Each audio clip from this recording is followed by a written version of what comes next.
അടുത്തൊരു ക്വസ്റ്റ്യൻ നമ്മൾ ഇതിനു മുമ്പ് ചെയ്ത പോലത്തെ തന്നെ ഒരു ക്വസ്റ്റ്യൻ ആണ്. അതിന് നമ്മൾ വേറൊരു രീതിയിലും കൂടി ഇവിടെ ചെയ്യുന്നുണ്ട്. Draw A square of area 5 square centimetre in 3 different vase. 5 ചതുരശ്ര സെന്റിമീറ്റർ പരപ്പളവുള്ള സമചതുരം 3 വ്യത്യസ്ത രീതികളിൽ വരക്കുക. 3 വ്യത്യസ്ത രീതികളിൽ വരക്കാനാണ് പറയുന്നത്. അതിൽ ഒന്ന് ഇപ്പൊ നമ്മൾ ഓൾറെഡി ചെയ്ത രീതി തന്നെയാണ്. അതായത് 1 × 5 5 കിട്ടും. 1 × 5 മാത്രമേ നമുക്ക് 5 കിട്ടുള്ളൂ. വേറെ ഒരു സംഖ്യനെ നമുക്ക് മൾട്ടിപ്ലൈ ചെയ്താണ്ട് 5ലോട്ട് എത്തിക്കാൻ പറ്റില്ല. അപ്പൊ 5 ഒന്നും കൂട്ടുക 6 സെന്റിമീറ്റർ. ഇനി നമ്മൾ നേരത്തെ ഇതിനു മുമ്പ് ഒരു വീഡിയോ ചെയ്ത പോലെ തന്നെ ആദ്യം സ്കെയിൽ എടുത്താണ്ട് 6 സെന്റിമീറ്റർ വരക്കുക.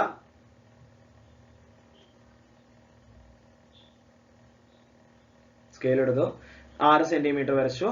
ദെൻ നമ്മൾ അതിന്റെ സെന്റർ നമുക്കറിയാം 3 സെന്റിമീറ്റർ ആണ് വരുന്നത്. അല്ലെങ്കിൽ പെർപെൻഡിക്കുലർ ബൈസെക്ടർ വരക്കുക.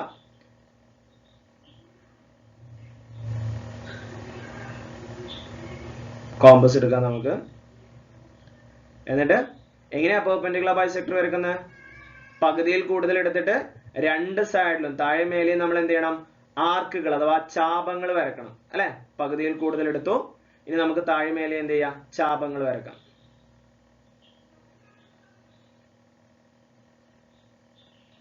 ഓക്കെ,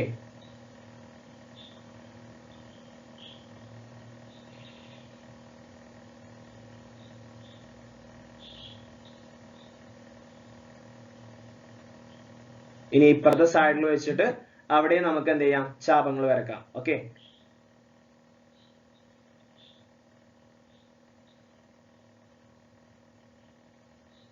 ഇനി ഈ ചാപങ്ങൾ കൂട്ടിമുട്ടിയ ബിന്ദുക്കൾ തമ്മിൽ എന്ത് ചെയ്യുക? യോജിപ്പിക്കുക. അപ്പൊ നമുക്ക് നമ്മൾ വരച്ച ആ 6 സെന്റിമീറ്ററിന്റെ സെന്റർ കിട്ടും.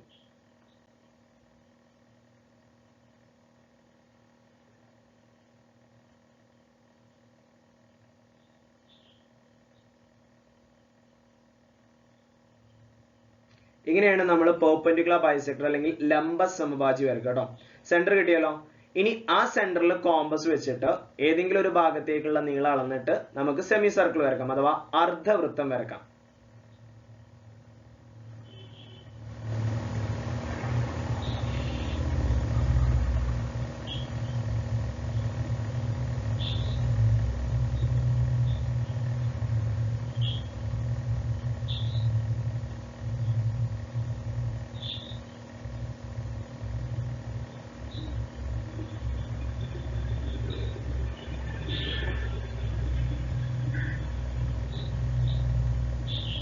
ഓക്കെ, നമ്മൾ ആ പെർപെൻഡിക്കുലർ ബൈസെക്ടർ ശരിക്കും വരക്കുക.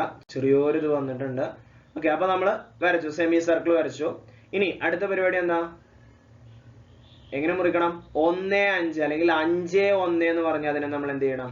കട്ട് ചെയ്യണം. 5/1 എന്ന് പറഞ്ഞ് കട്ട് ചെയ്യണം. കാരണം 1 × 5 ആണ് 5. അപ്പൊ 1 സെന്റിമീറ്ററും ബാക്കി 5 സെന്റിമീറ്ററും. അപ്പൊ 1/5 നമ്മൾ മാർക്ക് ചെയ്യാം. ആ 1 സെന്റിമീറ്ററിന്റെ അവിടെ നമുക്ക് എന്ത് ചെയ്യാം? മാർക്ക് ചെയ്യാം. ഇനി ആ മാർക്ക് ചെയ്ത പോയിന്റിൽ നിന്നും നേരെ പെർപെൻഡിക്കുലർ ആയിട്ട് ലംബമായിട്ട് നമുക്ക് നേരെ വൃത്തത്തിലോട്ട് ഒരു ലൈൻ വരക്കാം.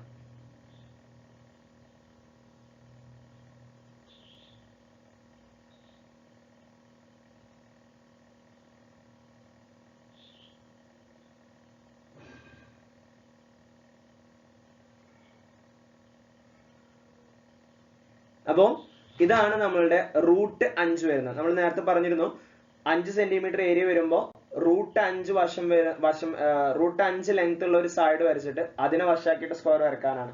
അപ്പോൾ ഇവിടെ നമ്മൾ 5 × 1 ആണ് 5. PA × PB = PC² എന്ന് പറയുന്ന റിസൾട്ട് ആണ് നമ്മളിവിടെ യൂസ് ചെയ്യുന്നത്. ഓക്കെ, അത് നമ്മൾ ഓൾറെഡി പറഞ്ഞതാണ് ഇതിന് മുമ്പത്തെ വീഡിയോയിൽ. അപ്പൊ നമ്മൾ ജസ്റ്റ് ഒന്ന് പറയണേ എങ്ങനെ വരക്കുന്നുള്ളത്. ഇനി ഈ ലെങ്ത് നമ്മൾ എന്ത് ചെയ്യുക? മെഷർ ചെയ്യുക. കോമ്പസിൽ ഈ ലെങ്ത് നമ്മൾ എന്ത് ചെയ്യുക? മെഷർ ചെയ്യുക.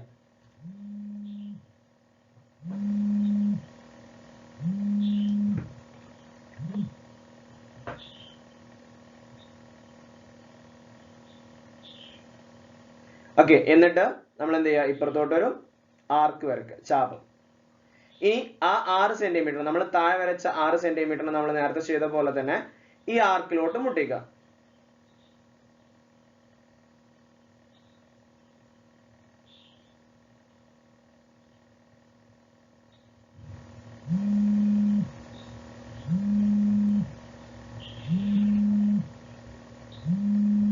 ഓക്കെ, ഇനി നേരത്തെ ചെയ്ത പോലെ തന്നെ നമ്മൾ എന്ത് ചെയ്യാ, ഈ ആർക്ക് വരച്ച അവിടെയും മേലെയും വെച്ചിട്ട് എന്ത് ചെയ്യാ, ഓരോ ആർക്കുകൾ വരച്ചിട്ട് നമ്മൾ സ്ക്വയർ കംപ്ലീറ്റ് ചെയ്യാം.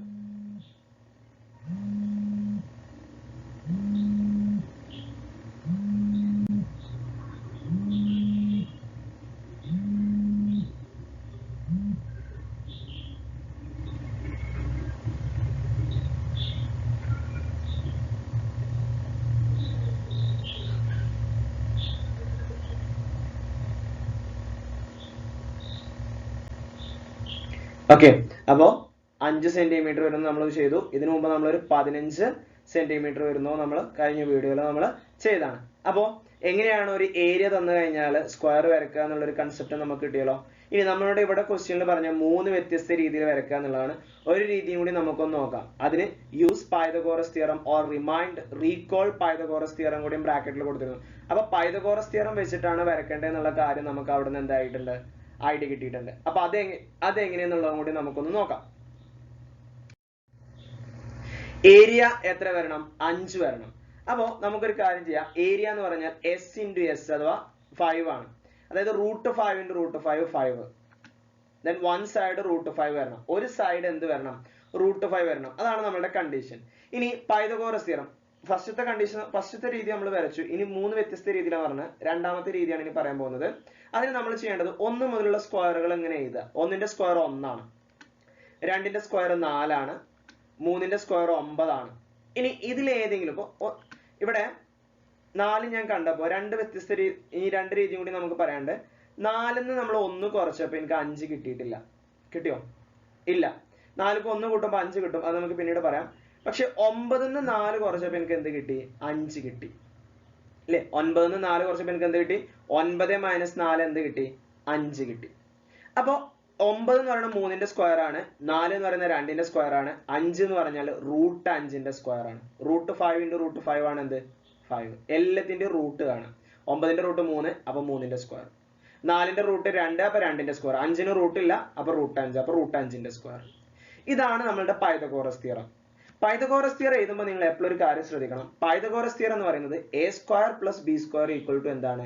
h² ആണ്. ഇനി അതിനെ ഈ എച്ചിന്റെ അടുത്തേക്ക് നമ്മൾ ബിനെ അല്ലെങ്കിൽ എനെ കൊണ്ടുപോയി കഴിഞ്ഞാൽ h² - b² = a² കിട്ടും. അപ്പൊ നിങ്ങൾ ഒരു കാര്യം ശ്രദ്ധിക്കേണ്ട എന്താ ചോദിച്ചു കഴിഞ്ഞാൽ, എപ്പോഴും പ്ലസ് ആണെങ്കിൽ ഈക്വലിന് ഇപ്പുറത്തുള്ളതായിരിക്കും കർണം അഥവാ ഹൈപ്പോട്ടനസ്. മൈനസ് ആണെന്നുണ്ടെങ്കിൽ ഹൈപ്പോട്ടനസ് എന്നാണ് നമ്മൾ എന്ത് ചെയ്യുക? മൈനസ് ചെയ്യുക. കർണത്തിൽ നിന്നാണ് നമ്മൾ മൈനസ് ചെയ്യുക. അപ്പൊ ഇവിടെ നമുക്കുള്ളത് മൈനസ് ആണ്. അപ്പൊ h എന്നാണ്, കർണത്തിൽ നിന്നാണ് നമ്മൾ എന്ത് ചെയ്യണം? മൈനസ് ചെയ്യണം. അതുകൊണ്ടാണ് h = 3 എന്ന് വന്നത്. ഇനി ബിനെ നമ്മൾ 2 എന്ന് എടുത്തു, അപ്പൊ a ആൾട്ടിറ്റ്യൂഡ് √5 വരും. ഇനി അതെങ്ങനെ നമുക്ക് വരക്കണം നോക്കാം. ഓക്കെ ആണല്ലോ? മൈനസ് ആണെന്നുണ്ടെങ്കിൽ എവിടുന്ന മൈനസ് ചെയ്യാം? h² എന്നാണ് മൈനസ് ചെയ്യുക. പ്ലസ് ആണെന്നുണ്ടെങ്കിൽ ഈക്വലിന് പുറത്തുള്ളതാണ് എന്ത്?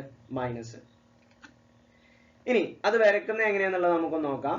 നമുക്ക് ആദ്യം എന്ത് ചെയ്യാം? ബേസ് 2 സെന്റിമീറ്റർ വരക്കാം.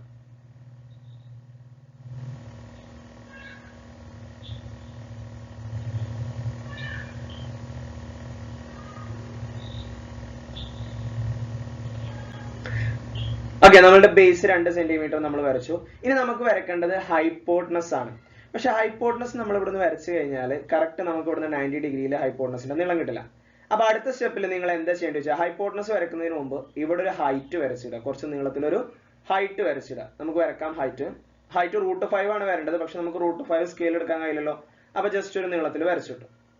ഇനി നമ്മൾ എന്ത് ചെയ്യണമെന്ന് വെച്ച് കഴിഞ്ഞാൽ ഹൈപ്പോട്ടനസ് വരക്കണം. അതായത് കോമ്പസിൽ നമ്മളുടെ ഹൈപ്പോട്ടനസ് 3 സെന്റിമീറ്റർ എടുക്കുക. കോമ്പസ് എടുത്തു. കോമ്പസിൽ നമ്മളുടെ ഹൈപ്പോട്ടനസിന്റെ നീളം എത്ര സെന്റിമീറ്ററാ? 3 സെന്റിമീറ്റർ. അത് നമ്മൾ എടുക്കാൻ പോവാണ് 3 സെന്റിമീറ്റർ.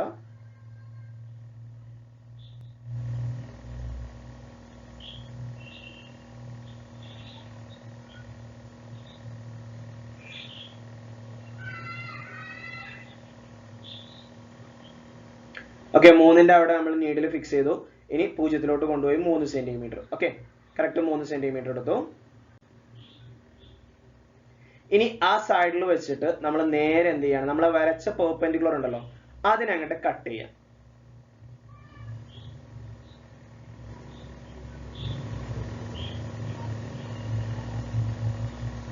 കട്ട് ചെയ്തു. ഇപ്പൊ ഈ ഹൈപ്പോട്ടനസ് കറക്റ്റ് നമുക്ക് എന്ത് കിട്ടും? 3 സെന്റിമീറ്റർ കിട്ടും. ഓക്കെ, അപ്പൊ നമുക്ക് ബേസ് രണ്ടായി. ഇവിടെ 2 എന്നും കിട്ടും, ഇവിടെ നമ്മുടെ ഹൈപ്പോട്ടനസ് നമുക്ക് 3 എന്നും കിട്ടും.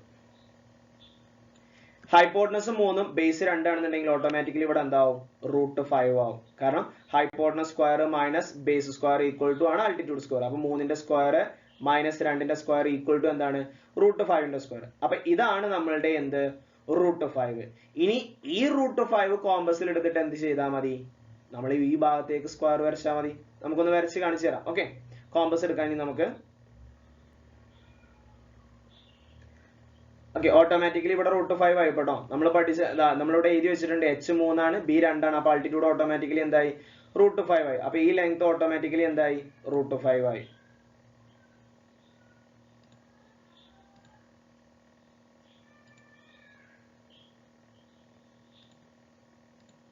ഓക്കെ, ആ ലെങ്ത് നമ്മൾ കോമ്പസിൽ എടുത്തു. ഇനി നമുക്ക് താഴെ മേലെ എന്താ ഒരു ആർക്ക്, താഴെ മേലല്ല ഈ ഭാഗത്തു നിന്നാണ് നമ്മൾ പോകേണ്ടത്. അപ്പൊ ഇവിടെ ഒരു ആർക്ക് വരക്കാം. വരച്ചു. ഇനി അതേപോലെ ഇവിടുന്നും പോകണം. അപ്പൊ ഇവിടെയും നമുക്കൊരു ആർക്ക് വരക്കാം. ഇവിടുന്നുള്ള നമുക്ക് സ്ക്വയറുകൾ പോകണ്ടേ, ഇങ്ങോട്ടല്ലേ സ്ക്വയർ പോകണ്ടേ. അപ്പൊ അവിടെയും നമ്മൾ ഒരു ആർക്ക് വരച്ചു. ഇനി സ്കെയിൽ ഉപയോഗിച്ചുകൊണ്ട് ഈ 2 ആർക്കിലേക്കും വരക്കുക. എന്നിട്ട് ഈ ആർക്കിൽ കൂട്ടിമുട്ടുന്ന പോയിന്റുകൾ തമ്മിൽ എന്ത് ചെയ്യുക?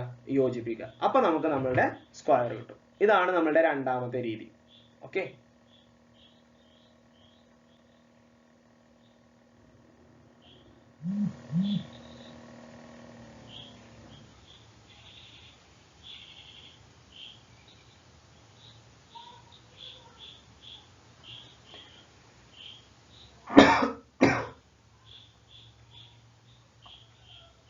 താഴത്തുനിന്ന് നമുക്ക് ആ ആർക്കിലോട്ട് വരക്കാം. ഇനി ആ ആർക്കുകൾ ആ ആർക്കിൽ തട്ടിയ പോയിന്റുകൾ ഉണ്ടല്ലോ, അത് തമ്മിൽ യോജിപ്പിക്കുക. ഇപ്പൊ നമുക്ക് നമ്മളുടെ സ്ക്വയർ കിട്ടി.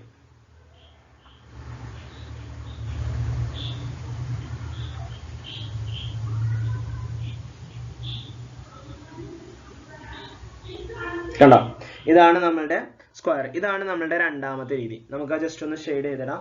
ദെൻ മൂന്നാമത്തെ രീതി, മൂന്ന് രീതിയിൽ വരക്കാനാണല്ലോ പറഞ്ഞത്. മൂന്നാമത്തെ രീതിയും ഇതേപോലെ തന്നെ പൈതഗോറസ് വെച്ചിട്ടാണ്. അത് വരക്കുന്നത് എങ്ങനെയാന്ന് നമ്മളിതിൽ പറയുന്നില്ല, ഞാൻ ജസ്റ്റ് ഒന്ന് എക്സ്പ്ലെയിൻ ചെയ്തുതരാം കേട്ടോ. ഓക്കെ, ഇതേപോലെ തന്നെ ഞാൻ നേരത്തെ പറഞ്ഞല്ലോ, കൂട്ടിയ 5 കിട്ടും എന്ന് പറഞ്ഞല്ലോ. അപ്പോ 2ന്റെ സ്ക്വയറും 1ന്റെ സ്ക്വയറും കൂട്ടിയാൽ നമുക്ക് എന്ത് കിട്ടും? √5ന്റെ സ്ക്വയർ കിട്ടും അല്ലെ?